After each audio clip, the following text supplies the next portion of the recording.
Good morning. Happy Monday. That's open to interpretation, Mrs. Maven. Look, I think we can safely say that when a publication starts rolling out prospective takeover stories on an assembly line, effectively producing a sort of Mad Libs of mergers where you just plug in the new company's name, well, traders should really watch out. Okay, so what happened? Well, you remember 3 weeks ago, right? The New York Post came out with a story about how Clorox was going to be taken over. Yes. And we pointed out how right in the lead, they said, Clorox is going to be taken over. The Post has learned how that passive voicing was a dead giveaway. Yes. Yeah. And unnamed sources, I believe? Oh, there were tons of unnamed sources, all right, with no specified connection. It wasn't like said a source close to the negotiations. And there was, of course, no comment from any of the parties involved. Added up, soup to nuts, you didn't have much to go on or much to hang your hat on. Now, this weekend, were you going to say something, Miss Maven? I'm sorry.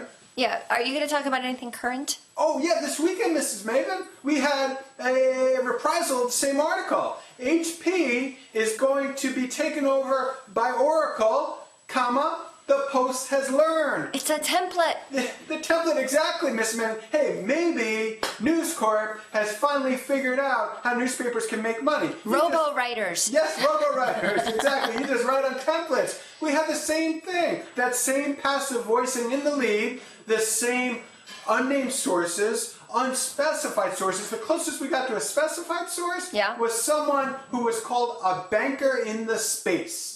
Do they rent space from the Post? That's a banker working in technology. God knows what his level of knowledge is there. Yeah. And of course, no comments from any of the participants.